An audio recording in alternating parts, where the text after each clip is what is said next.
Are you trying to find ways to keep your kiddo's brain engaged this summer? Writing prompts are a fabulous way to do this. Welcome to Epic Mom Life. I am your host, Kara Peterson. This show is sponsored by The Possum's Tale, a unique book adventure for your 6 to 12-year-old child. Let's jump into today's show. Are you trying to find ways to keep your kiddo's brain engaged this summer? Writing prompts are a fabulous way to do this because they provide just enough structure to keep your kiddo's brain active and getting ideas, but not so much as to be super restrictive. How do I use writing prompts? I use them during free writes. I love free writes. I recommend doing 2 to 3 free writes a week. And if you're doing these during the summer, and this is all about summer writing prompts, then you can have these in a journal, you can have them just in a notebook, and you can actually never do anything with them. I typically take 2 weeks of doing these free writes, so that's about 6 free writes, and I don't look at the free writes. I have the child choose their favorite. And then I have them develop that into a longer piece, like a narrative or story, that kind of thing. Each free write is about 15 minutes long, and it's usually relative to that topic. However, this is really important. If your kiddo has something that they really want to write about, they're just really excited, then let them write about that, because the entire purpose is to just have your child writing every single day. You're not going to worry about complete sentences, punctuation, spelling, any of that, because that is what would happen if you took those free writes and you took the one and you developed it into a more formal piece or a story, the narrative, that kind of thing. For just writing, you're just going to keep your child used to the idea of a thought goes into writing. And when it's just 15 minutes, then that becomes not a really hard thing to do, and it becomes habitual. Why do I actually use a prompt? Some kiddos are really intimidated when you say, okay, you have 15 minutes, and here's your piece of paper, go for it. A lot of people are intimidated when they're faced with this blank sheet of paper, and then they have to write. Even authors, you've heard of writer's block. Well, a lot of these kiddos aren't authors, so they're not used to writing, and then all of a sudden you're saying, okay, 15 minutes, I just want you to continually write. Whatever comes to you, just write. So if you give them a specific topic, then they may not even use that exact topic, but they might think, oh, wow, that reminds me of. Well, that's fine. They can write about what that reminds them of. You're just going to leapfrog from wherever that takes them, but then they have something to write about, and now all of a sudden that piece of paper isn't so daunting. Can they use pictures? Absolutely. If your kiddo is one of those kids that starts writing and then they think of a picture and then they add a picture, that's fine too. The key is at some point they're going to have to get used to writing because that's one of the skills they need to learn. So let them mix it up with pictures. If they want to follow it up with that and then do pictures and write, doing a mix is a fine, but you do want some of the written word in there as well. While writing prompts seem kind of restrictive, it's about this topic, not only do they serve as that springboard, but they spark creativity and imagination, because your child often will think outside of the box. So while you have a topic, say, about your robot, they might then take that to construction, or they may think of batteries, or they may think of something completely outside of, even though the writing prompt was about this. And they might not have come up with those ideas ever on their own. So having your child just look at the writing prompt ends up enabling them to develop their own creativity and enables them to write more freely and effortlessly. Well, it's kind of funny because we're not working about structure or punctuation, capitalization, flow of ideas, characterization, plot. We're not thinking about any of those. A writing prompt will oftentimes get your child's juices flowing and they'll start thinking of all these things. And actually, those characters, that plot, that setting will naturally fall into line. A conflict may happen without your child feeling like the typical story map. So while they're learning to write or in school, they'll often see the story map of rising action, falling action, conflict, resolution, the elements of a story, all of these things they see, and it seems like a recipe, but it also seems very restrictive and not very creative and not a lot of fun.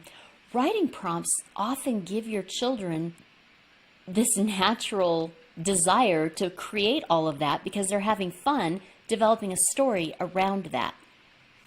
So your child will actually be becoming a better writer because they'll be improving the elements within their writing without having to do that. Now, it's a very loosely structured, and they'll only be emphasizing one every so often, but just the repeated habit of doing this helps them not be intimidated by the process later. So now I just want to get to my summer writing prompt ideas because these are a lot of fun. Now, I'm going to just kind of rattle these off. However, I do have a PDF that you can download that will have all of these, and those are included in the description notes. So these are all related to summer. How do you know it's summer? So this will include a lot of those sensory things, like how does it feel, that kind of things. Describe a road trip. Now they can make this up or it can be a real road trip. And what was that adventure like with you and your family? What were the obstacles and the fun that was experienced? Create the perfect summer camp and describe it.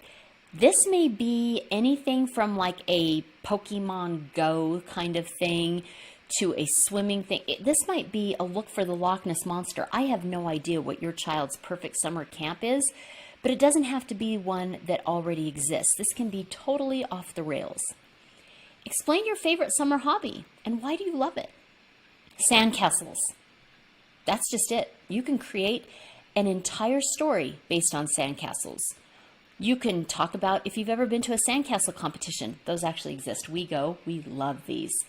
You can find a sandcastle where little people live. What about a sandcastle that never washes away in the ocean? There are so many topics around sandcastles. Describe a summer thunderstorm. Now that can be all about the thunderstorm, or you can actually tell a fanciful story of what thunder is and where it came from. I remember hearing when I was little that my mom told me that thunder is when God was bowling. And then you'd hear the strike, right? I mean, just fanciful stories about thunder. Write a story about a family vacation you went on during the summer. Imagine a world where summer never ends. So describe this world. Is it a good world? What are the challenges that this world faces? Introduce summer as if summer were a person. Now, this might be a writing prompt for someone who's older because they're going to have to personify. And when you personify something, that means that you're giving personal traits to a non-personal item.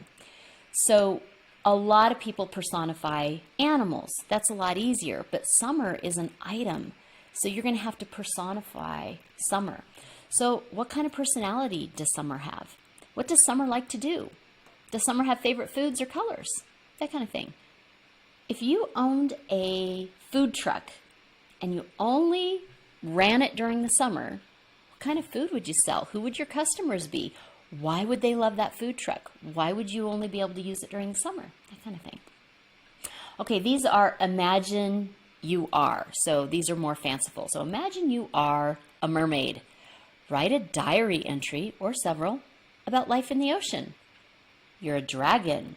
Describe what it is like to be you and the adventures you have, whether it's flying, guarding a treasure, burning stuff down, whatever that is. You're a fairy. Write a story telling about your adventures in the forest. Is there magic? A pirate. Describe your adventures battling sea monsters, maybe searching for treasure, maybe the camaraderie with your crew. A unicorn. Are you the only one? What other unique creatures do you call friends? Describe the enchanting forest where you live. A ghost. Write a story about your adventures haunting old mansions or exploring new places to spook. Or if you're not that kind of ghost, what kind of ghost are you? What do you do? All day, all night, that kind of thing. A superhero. What is your superpower? How do you try to make the world better? If you're a superhero, how do you make the world better? Tell about your adventures fighting villains. Who are your villains? So if you're not like the everyday superhero, if you're not like Batman, if you're a superhero you're creating, who are your who's your I can't remember the name for antithesis, the villain that is always against you. A time traveler. Where would you go? Into the past or into the future? Who would you talk to or meet? And this doesn't have to be a specific person. This can be the person, like why you would go to see that person. And would you change anything? Okay, so now, if you're going to change something, are there consequences for changing things? A fairy tale character. Are you using a fairy tale character that everyone knows? Or is this one that you're making up? Why did you choose this fairy tale character? What adventures do you have that are not in the original tale, if you chose one that we all know? A bee or a butterfly, or that type of creature. Write a story about your life and remember to keep it from the tiny perspective of this creature. Fanciful. What is the difference between elves, fairies, and brownies? And which one would you like to have as your friend? Why? Okay, you're in the garden and you discover an enormous mushroom. When you inspect it, you discover a family of tiny winged creatures. Do they become your friend? Are they not nice creatures? Why do they live in a mushroom? An evil villain has turned all of the world's resources into lemonade or Hawaiian punch or whatever it is that you love. So at first you're thinking, this is awesome sauce. But then write about how the entire world, how all of the people need to adapt to this new world. And what are going to be the immediate challenges? A young camper gets lost in the wilderness and must use survival skills to find their way back to civilization. Describe all of the things that you can think of that they need to do. What kind of tools did they have on hand, just being a camper, that they ended up using? A child discovers a map leading to buried treasure on a deserted island. Now, this map has been in their family for years and years and years, but no one in the family ever took this map seriously. What does this child do and what happens? Write a story about a world where animals talk. Now, decide for the setting of your story. Are they going to be zoo animals, safari animals, jungle animals, barnyard animals, household animals, zoo animals? You get what I'm talking about. Because you kind of, when you're going to start the story, you're going to want to kind of limit it to where you're at. And then, what do all these animals have to say? There is an entire world that coexists beneath our streets. What's it like? You have a robot. What does it do? Are you glad you have this robot? Did you create this robot? I introduced this prompt because I'm going to tell you, I'm kind of wigged out by Alexa. I kind of think she's the version of our early robots, right? This whole AI thing. So my answer to this writing prompt would probably be a lot different than our children's generation where they're growing up with this. I grew up with the Terminator. These children did not grow up with the Terminator. So this would be an interesting writing prompt, especially for different generations. You find a genie in a bottle. What's your genie like? Is it a good genie? Is it not a good genie? Do you get 3 wishes? What are those wishes? Do the wishes turn out the way you wanted them to? This could be a long writing project. Think of a favorite toy you had when you were younger. If you could see that toy now, and if that toy talked, what would it say about its life since it last saw you? writing prompts are a great way to encourage your child to write a few times a week. By incorporating a regular writing routine, your child's brain can stay active over those summer months. And our movie quote for this week, "All we need is confidence." Charlie Brown. If you are hearing this message, you've listened to the entire episode, and for that, I want to send you a huge thank you. Please leave me a comment or review and share with other moms you know. Get in touch in the comments or on Kara's social media networks. See you next week for a new episode.